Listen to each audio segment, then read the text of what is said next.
Good morning, my dear students. Today we are going to discuss about 2D address calculation.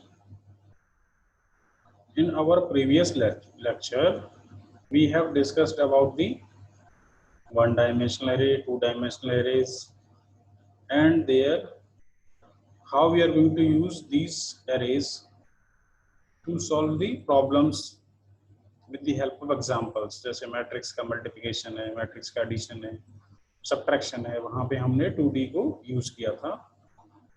So now we are discussing the 2D address calculation. How we are going to calculate the addresses. तो सबसे पहले हम start करते हैं. Next है इसमें हमारा 1D कि हम one dimensional single dimensional array में कैसे एड्रेसिंग कैलकुलेट होती है. तो ये एक सिंपल एग्जांपल है.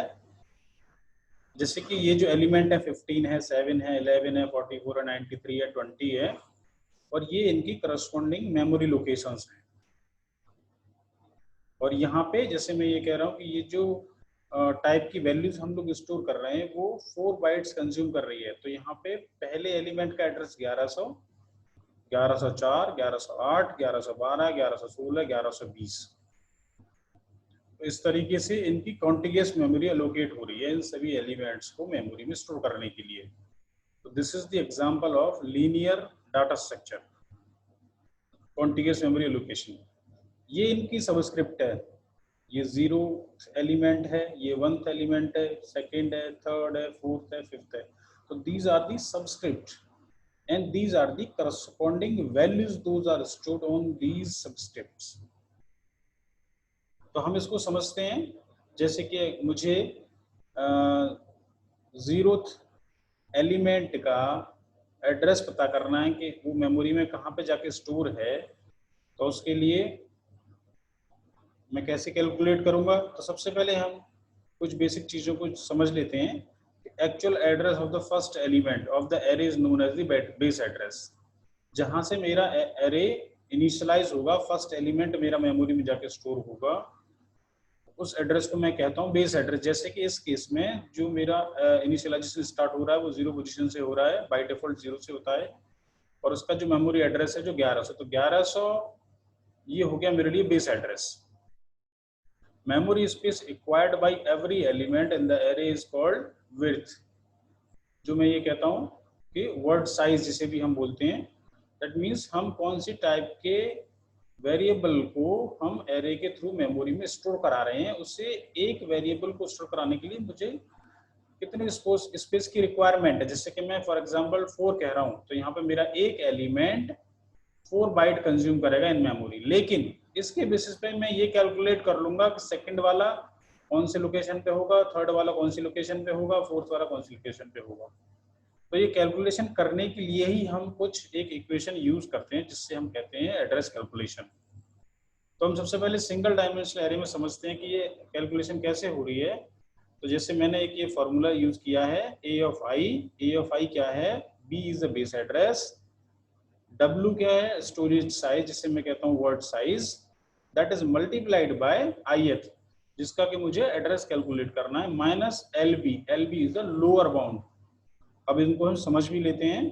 तो B मेरा बेस एड्रेस हो गया, W मेरा storage size of an element stored in the array in the bytes, I मेरा सबस्क्रिप्ट हो गया जिसका कि मुझे एड्रेस पता करना है, and LB is the lower limit या लोअर बाउंड. अगर वो स्पेसिफाई कर रहा है तो हमें वो यूज करना है, अदरवाइज अज्यूम 0. ठीक है. तो जैसे मैं कह रहा था कि मुझे 0th एलिमेंट का एड्रेस पता करना है, तो मैं यहाँ पे क्या करूंगा, यहाँ पे वैल्यू मेरी 0 हो गई.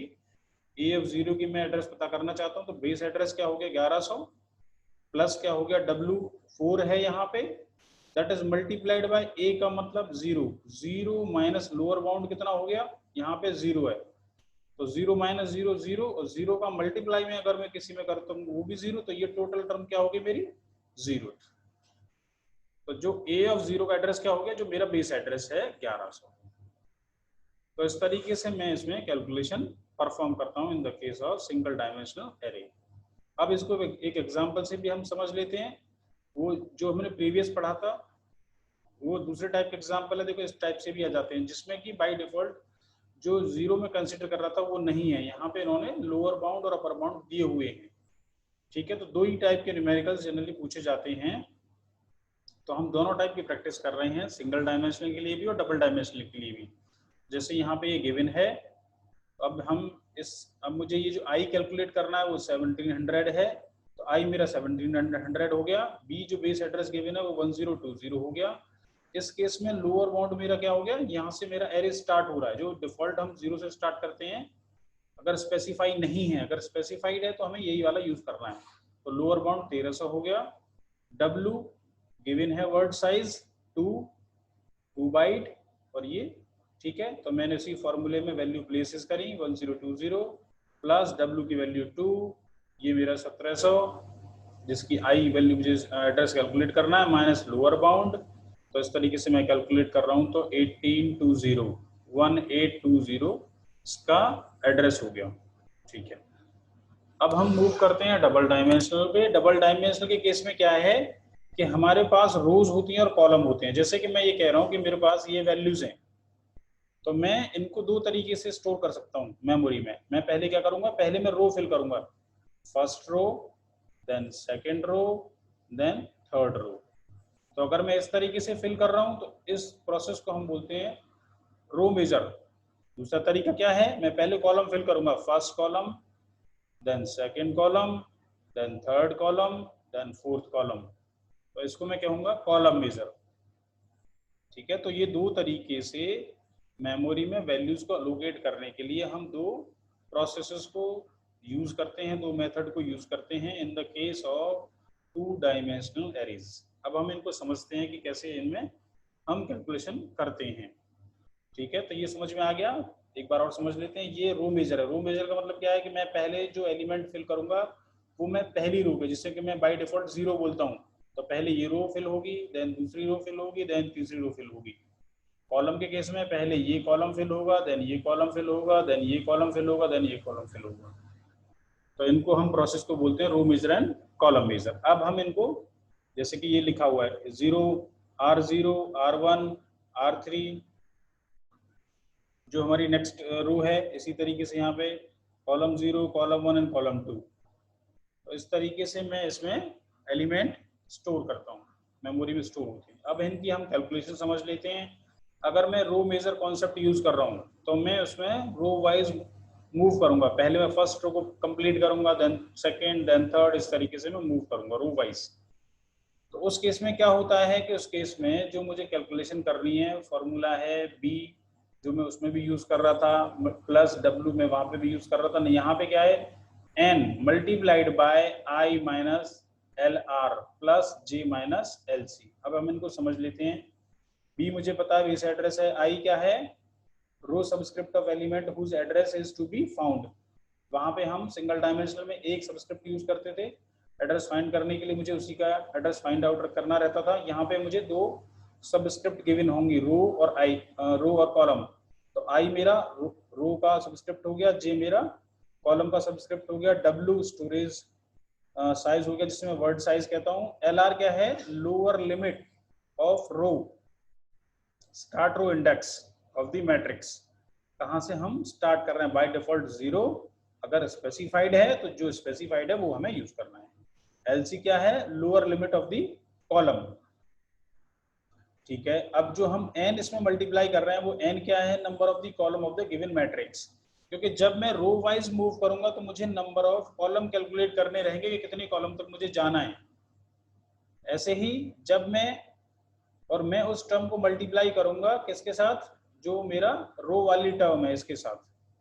ठीक है, और अगर मैं कैलकुलेशन कर रहा हूँ कॉलम मेजर, तो कॉलम मेजर के केस में मुझे इस तरीके से मूव करना है, कॉलम वाइज, पहला कॉलम, दूसरा कॉलम, तीसरा कॉलम, चौथा कॉलम।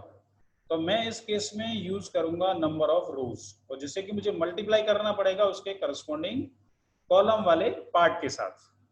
तो इसी चीज को बस हमें समझना है कि b plus W multiplied by n, जो कि नंबर ऑफ कॉलम हो गया रो मेजर के केस में, and that is going to be multiplied by I minus LR plus J minus LC। बस हमें इस चीज को समझना है। और अगर मैं कॉलम मेजर यूज कर रहा हूं तो b plus W multiplied by L minus LR plus M, यहाँ पे ये जो m है that is the number of रोज, ठीक है, दैट इज मल्टीप्लाइड बाय कौन से किसके साथ, जो मेरा जो पोर्शन है ये कौन सा है, कॉलम वाला, तो j माइनस LC। तो इस तरीके से मुझे, अब हम इनको एग्जांपल से समझ लेते हैं। जैसे कि एक एग्जांपल गिवन है, एक एरे है x डिफाइंड है -15 से लेके 10 तक और 15 से लेके 40 तक, ठीक है, और 1 byte of storage, that means जो w है वो 1 है। If beginning location is 1500, determine the location of x 15 20। तो हम इसे कैसे कैलकुलेट करेंगे ऐसे केस में, जबकि हमें एरे को उन्होंने इस तरीके से डिफाइंड किया हुआ है, इस केस में हमें m और n कैलकुलेट करने रहेंगे, ठीक है, क्योंकि यहाँ पे उन्होंने सबस्क्रिप्ट पास नहीं करी है, उन्होंने स्टार्टिंग और लास्ट एलिमेंट, ऐसे ही इस केस में स्टार्टिंग और लास्ट एलिमेंट। तो मुझे नंबर ऑफ रो कैलकुलेट करने हैं तो मुझे यहाँ से कैलकुलेट करने रहेंगे, अगर मुझे number of row column calculate करने हैं तो मुझे यहाँ से कैलकुलेट करने रहेंगे। कैसे, देखो यहाँ पे ये जैसे गिवन है, अगर हमें एरे इस तरीके से स्पेसिफाइड है A LR dash dash UR LC UC.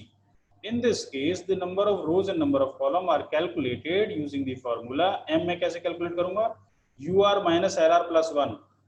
UR 10 हो गया इस केस में, ये -15 हो गया प्लस 1, तो ये मेरा ये वाली वैल्यू आ जाएगी, ये मेरा रो का सबस्क्रिप्ट आ गया।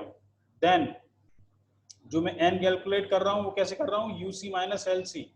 अब मैं यहाँ पे आ जाता हूँ, ये मेरा UC है और ये मेरा UC है और ये मेरा LC है, ठीक है, तो ये UC minus LC plus 1। Then अब मुझे, तो मैंने क्या किया, m कैलकुलेट कर लिया, UR minus LR plus 1 that is 10 minus -15 plus 1 that is equals to 26। और यहाँ पे मैं कैसे कर रहा हूँ, n कैलकुलेट कर रहा हूँ, 40 minus 15 plus 1 that is equal to again 26। अब हम इनकी कैलकुलेशन कर लेते हैं। कॉलम मेजर के केस में हम कैसे कैलकुलेट कर रहे थे, फॉर्मूला ये गिवन है, i की वैल्यू 15 है जो मुझसे कैलकुलेट करवा रहे हैं, जो j है वो 20 है, तो यहाँ पे मुझे वैल्यू पुट करनी है। और कॉलम मेजर के केस में मुझे जरूरत है नंबर ऑफ रो की, और जो कि मल्टीप्लाइड होगी किसके साथ, कौन से वाले पोर्शन के साथ, कॉलम वाले पोर्शन के साथ, ठीक है। तो 1500 ये वैल्यू गिवन है, ये बेस एड्रेस है मेरा 1, ये वैल्यू 1 बाइट गिवन है, w ये यहाँ पे 15 माइनस -15 प्लस 26, ये जो मैंने m कैलकुलेट किया था, यहाँ पे ये i माइनस LR, जो i है मेरा ये वैल्यू है i, LR मेरा ये गिवन है -15, तो ये -15 हो गए, 26 ये मेरा नंबर ऑफ रोज हो गए जो कि m की वैल्यू मैंने यहाँ से कैलकुलेट करी है, और it is going to be multiplied by 20 minus 15। तो अगर इनमें से सॉल्व करता हूँ तो ये आएगा 1600। इसी तरीके से मैं बात कर रहा हूँ रो मेजर। रो मेजर में क्या है, सारी वैल्यू सेम है, लेकिन मुझे क्या क्या जरूरत है, नंबर ऑफ कॉलम की जो n है, और ये मल्टीप्लाइड होगा किसके पोर्शन के साथ, रो वाले के साथ, ठीक है। तो 1500 बेस एड्रेस गिवन है, w1 गिवन है, 26 नंबर ऑफ कॉलम हो गए, और यू मैंने मल्टीप्लाई कर दिया रो वाले कॉलम के साथ, वो पोर्शन के साथ, ठीक है, प्लस 20 माइनस 15, ठीक है। तो 1500 इस तरीके से अगर मैं इसे कैलकुलेट कर रहा हूं तो मेरा आंसर आ रहा है 2285। तो अगर सबस्क्रिप्ट डायरेक्टली हमें गिवन है, जैसे कि मैं इसके एग्जांपल लेता हूं A20 30 A40 60, तो इस केस में m मेरा 20 हो गया, n मेरा 30 हो गया, इस केस में m मेरा 40 हो गया, n मेरा 60 हो गया। लेकिन अगर वो हमें इस फॉर्मेट में एरे को डिफाइन किया है तो हमें इस फॉर्मूले के बेसिस पे m और n पहले कैलकुलेट करना है, then we have to substitute the values in corresponding the equation that is going to be used to calculate the addresses for column measure and row measure। तो इस example से और memory allocation से हमने ये चीज समझ ली है with the help of examples, with the help of numericals, कि कैसे हम एड्रेस कैलकुलेशन करते हैं सिंगल डायमेंशनल के केस में भी और हम डबल डायमेंशनल केस में भी, जिसमें कि हम रो मेजर और कॉलम मेजर को यूज कर रहे हैं। तो इसके बाद हम लोग आगे डिस्कस करेंगे applications of arrays, thank you.